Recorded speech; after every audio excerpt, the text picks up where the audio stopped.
नमस्कार, मैं मेघ बैरागी भारत राष्ट्र यूट्यूब चैनल पर आप सभी का स्वागत करती हूँ। किस प्रकार अमेरिका की एक गलती ने उत्पन्न किया एक खतरनाक आतंकवादी संगठन।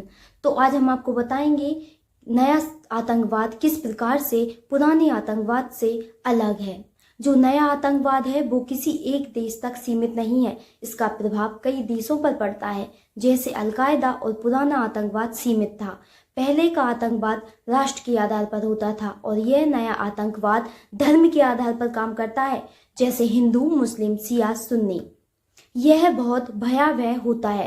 पहले 20 या 30 लोगों के मरने की खबर आती थी और अब 2000 और 3000 लोगों के मरने की खबर आती है। और अब आतंकवाद में नई नई तकनीकों का प्रयोग किया जाता है और यह नया आतंकवाद लीडरलेस होता है, कोई नेतृत्व करने वाला नहीं होता है। आतंकवाद का प्रमुख कारण एक वर्ग जो असंतुष्ट है और उसे ये लग रहा है कि उसकी आर्थिक मांग पूरी नहीं हो रही है या उसकी सांस्कृतिक मांग पूरी नहीं हो रही है। जैसे कोई एक वर्ग को रोजगार नहीं मिल रहा है, बल्कि उसमें क्षमता है फिर भी उसे रोजगार नहीं मिल रहा है। फिर भी दूसरे वर्ग जिसको रोजगार मिल रहा है क्योंकि वह भ्रष्टाचार कर रहा है और भ्रष्टाचार आतंकवाद का प्रमुख कारण है। जो असंतुष्ट वर्ग होता है वह किसी के बहकावे में आ जाता है और हिंसा करने लगता है और यह आतंकवादी बन जाता है। चलिए हम आपको बताते हैं कि सबसे ज़्यादा असंतुष्ट वर्ग वाले देश ईरान, इराक, तुर्की, पाकिस्तान, अफगानिस्तान। यह असंतुष्ट क्यों है? इसका प्रमुख कारण है ISIS। असंतुष्ट वर्ग क्यों बढ़ रहे हैं? चलिए तो हम आपको इसकी हिस्ट्री बताते हैं। प्रथम विश्व युद्ध जो कि 1914 से लेकर 1918 तक चला। इसके पहले क्या था कि सबके अपने अपने उपनिवेश थे, सब चल रहे थे। लेकिन प्रथम विश्व युद्ध के बाद कुछ लोग अपना क्षेत्र हार गए। जो लोग अपना क्षेत्र हार गए उस क्षेत्र को जीते हुए लोगों ने अपने हिसाब से बांट लिया और कृत्रिम रूप से उसका विभाजन कर लिया। प्रथम विश्व युद्ध में एक ऑटोमन साम्राज्य था, यह युद्ध हार गया। तुर्की का साम्राज्य था, फिर इसको बांटा। यूके और फ्रांस ने बांटा, अपने में बांट लिया। यह विभाजन कृत्रिम रूप से किया गया। यहाँ एक प्रजाति थी कुर्द। कुर्द अपने आप में एक क्षेत्र था, वहाँ की सब चीजें सही चल रही थी। जब कुर्द को गलत तरीके से बांटा तो कुछ वर्ग तुर्की में आ गया और कुर्द का कुछ भाग सीरिया और इराक में आ गया। जब यह वर्ग अलग अलग विभाजित हो गया तो इसके अंदर असंतुष्ट तनाव की एक भावना आई और यह वर्ग असंतुष्ट हुआ। इसका कारण था ब्रिटेन की उपनिवेशिक नीतियां, बल्कि पूरे यूरोपीय शक्तियों की उपनिवेशिक नीतियां। वहीं आपको ये लगेगा कि भारत और विश्व में जो भी आतंकवाद है वो कहीं ना कहीं यही औपनिवेशिक शक्तियों के कारण है। USA, फ्रांस, जर्मनी, इन्हीं सब ने आतंकवाद फैलाया। अब आता है द्वितीय विश्व युद्ध 1939 से लेकर 1945 तक। इस द्वितीय विश्व युद्ध में जो औपनिवेशिक देश थे, जो उपनिवेश फैला रहे थे, वे कमजोर पड़ गए, पूरी तरीके से कमजोर हो गए। जैसे भारत में ब्रिटेन। सन 1945 में द्वितीय विश्व युद्ध समाप्त हुआ और उसके बाद कई देश आज़ाद हो रहे थे, अफ्रीका के, एशिया के। इसका मतलब यही था कि जो पहले की शक्तियाँ थीं वे कमज़ोर हो गई थीं, खत्म हो गई थी, क्योंकि इतना खतरनाक युद्ध हुआ था, सब कुछ कंगाल हो चुका था। इसका कारण वहाँ से लोग आने लगे, लेकिन आते समय उन्होंने एक ध्यान रखा। इन लोगों ने यह ध्यान रखा कि जब हम देश को छोड़ रहे हैं कि उस देश को इस तरह छोड़ें कि भविष्य में इस देश का आर्थिक शोषण कर सकें। सबसे ज़्यादा संसाधन थे मिडल ईस्ट में। फ्रांस, USA, UK चाहते थे कि मध्य एशिया क्षेत्र में आर्थिक नियंत्रण बना रहे। मिडिल ईस्ट में लोकतंत्र नहीं रहा, जिसका कारण वहाँ शासक रहे। उनसे क्या हुआ, एक वर्ग का जो शासक होता था दूसरा वर्ग उससे चिढ़ता था। इससे लोगों में असंतुष्टता की भावना होती है और आतंकवाद उत्पन्न होता है। उसी समय कोल्ड वार शुरू हुआ। USA चाह रहा है हमारे हिसाब से काम करें, USSR चाह रहा है कि हमारे हिसाब से काम करें। ईरान में एक क्रांति हुई 1979 में, इस्लामिक क्रांति। 1979 में ईरान में भी एक यूरोपीय शक्ति की कठपुतली चल रही थी। जो कठपुतली था उसे हटाने के लिए वहाँ के लोगों ने इस्लाम के नाम पर क्रांति की।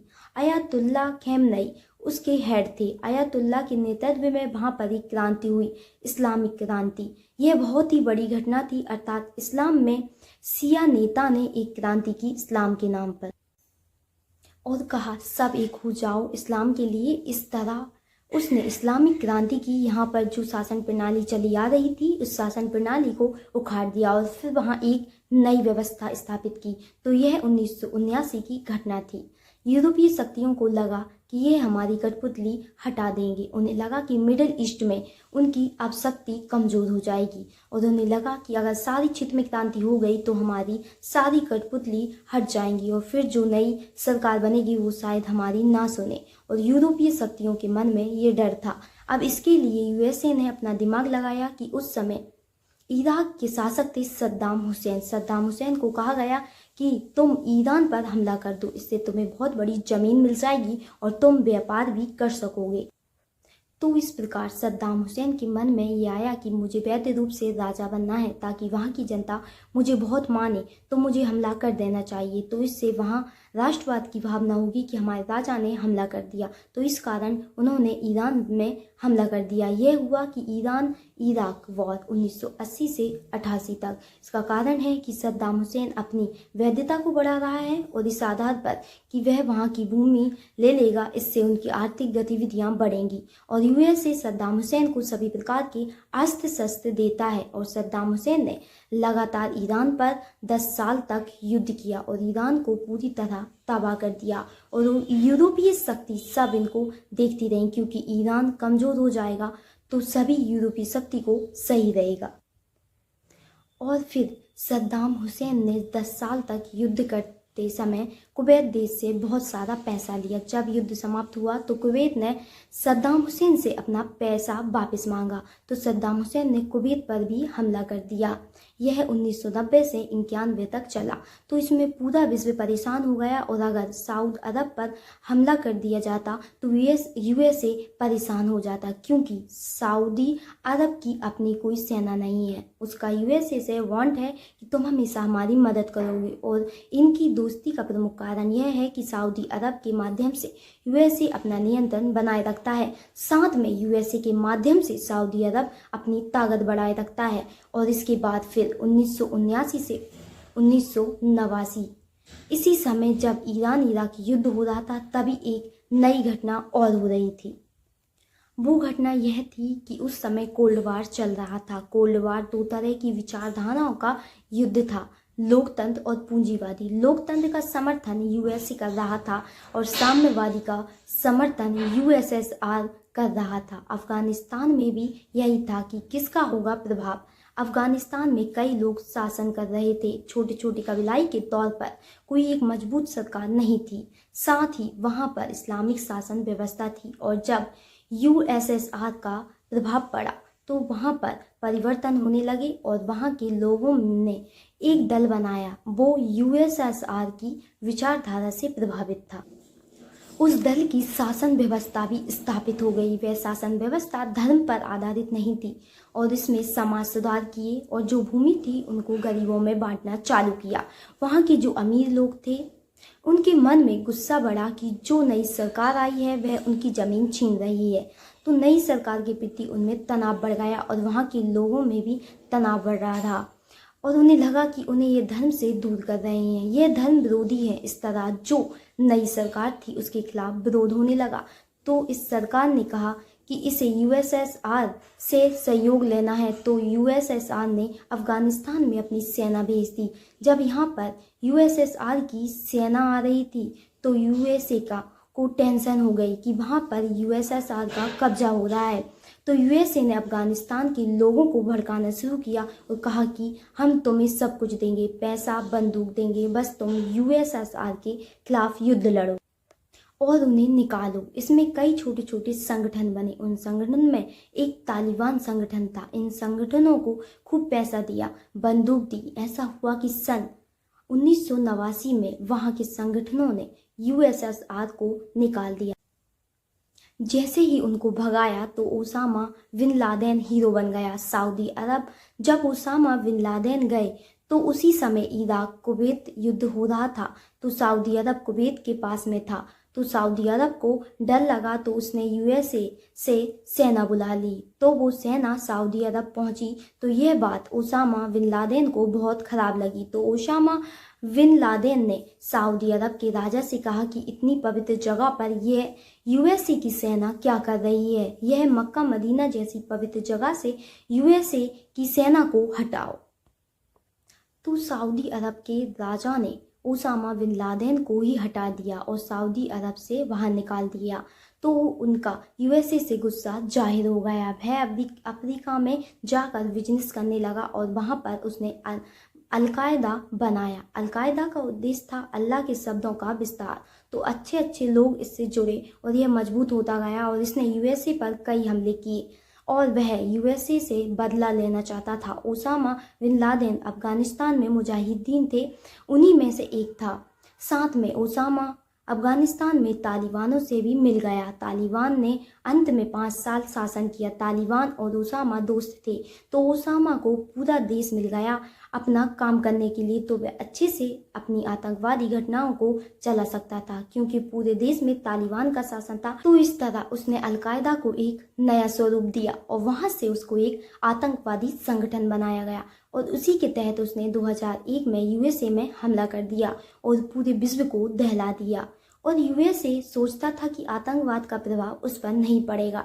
यह सब तो एशिया में हो रहा है। जब भारत कहा करता था कि आतंकवाद पर विचार करो, आतंकवाद बहुत बड़ी घटना है, तो यूएसए उसको कभी सीरियसली नहीं लेता था। तब यूएसए को लगता था कि यह सब कुछ है ही नहीं और हम इससे कभी प्रभावित नहीं होंगे। और इस तरह जब यूएसए ने पहली बार हमला हुआ तो उसके कान खड़े हो गए और उसको पता चल गया कि वो भी आतंकवाद के दायरे में आ रहा है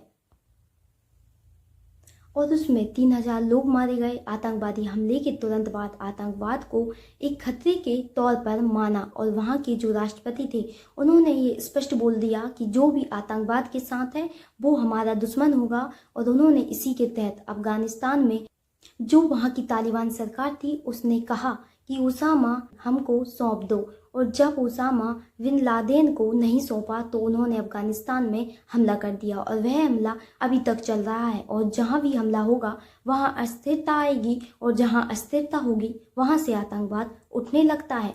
सन 2003 में अमेरिका के राष्ट्रपति बोलते हैं सद्दाम हुसैन के लिए, सद्दाम हुसैन एक ऐसा खतरा हो चुका था जिसको कोई रोक नहीं सकता था। सद्दाम हुसैन को रोकने के लिए बोलते हैं सद्दाम हुसैन परमाणु बम पर काम कर रहा है तो इसके लिए हमें सद्दाम हुसैन पर हमला करना होगा। यह आरोप लगाया सद्दाम हुसैन पर यूएसए ने और यूएसए ने इराक पर हमला कर दिया और 30 दिन के अंदर इराक पर अपना शासन कर लिया।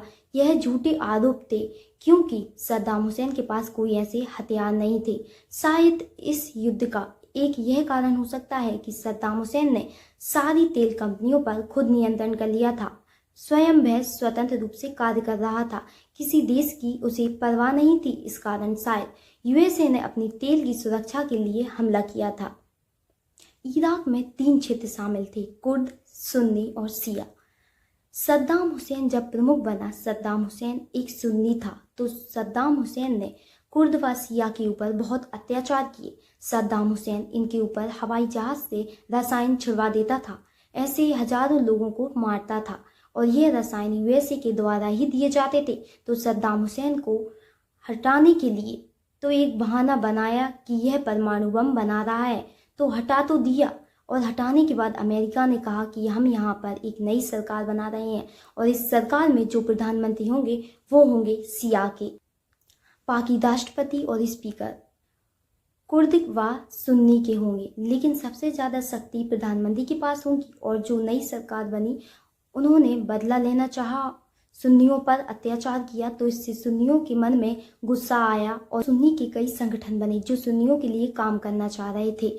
उनको भगा दिया गया, वह सीरिया चले गए और वो वहाँ पर प्लानिंग करने लगी कि कैसे इनको हटाना है। 2011 में अरब स्प्रिंग आई, पुराने जितने भी राजतंत्र थे उन्हें उखाड़ कर फेंक रही थी, तो लोगों ने राजतंत्र के खिलाफ विद्रोह किया, लोकतंत्र की मांग की और यह कई देशों में सफल हुए और यह सीरिया पहुंचे और सीरिया में गृह युद्ध शुरू हो गया।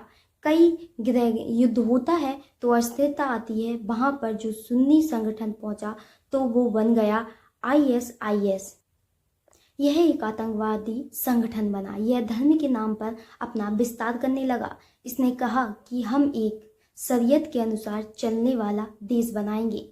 उसका प्रमुख ISIS का हेड अबुल बकर, वह कह रहा था कि खलीफा बनूंगा, अर्थात मैं सबका प्रमुख रहूंगा।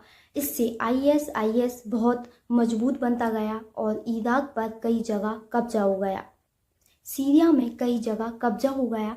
इसको खत्म तुरंत इसलिए नहीं किया गया क्योंकि प्रत्येक देश यह देखता है कि सर्वप्रथम इसके स्वार्थ कैसे पूरे हो रहे हैं। युद्ध तो सीरिया का हो रहा है पर सहयोग तो USA भी कर रहा है। इस तरह ISIS मजबूत होता गया। उसने यह भी कहा कि इराक और सीरिया अब एक हैं, जो मेरे अंतर्गत है, इसलिए ISIS एक नाम है। तुर्की और ईरान पास पास में हैं, लेकिन फिर सभी देश आपस में मिलकर ISIS के खिलाफ काम कर रहे थे। किसी तरह उसे खत्म करने की कोशिश की और जो उसके हेड थे उसे मार दिया गया। इससे ISIS कमज़ोर हो गया और उसके जो कब्जे वाले क्षेत्र थे इसमें फिर से कब्जा कर लिया और ISI ने नया रूप ले लिया। और फिर उसने कहा कि अब एक जगह संगठित होकर काम नहीं करेंगे, पूरे विश्व में काम करेंगे। हमारे पास एक विचार की पावर है। उसने सोशल मीडिया का प्रयोग करके लोगों को प्रभावित किया कि हमारे लिए काम करो, हम धर्म की लड़ाई लड़ रहे हैं, हमारी मदद करो। जैसे कोई यूरोप में कोई व्यक्ति रह रहा है तो व्यक्ति ने विचार सोशल मीडिया से पढ़े। इससे ISI की हर जगह उपस्थिति हो गई और अब ISI के विचारों को सोशल मीडिया पर पढ़ा तो व्यक्ति कट्टर होता गया। तो उसमें क्या कहा गया कि आप हमारी मदद किसी भी प्रकार से कर सकते हो, आप कहीं भी हमला कर सकते हो। यह व्यक्ति कट्टर विचारों से प्रभावित होते हैं। यह विचार सोशल मीडिया से आ रहे हैं। इस कारण लोग आतंकवादी घटनाओं को क्रियान्वित करते हैं। हाल ही के समय यूरोप में कई सारी आतंकवादी घटनाएं होने लगी। इसका कारण यही था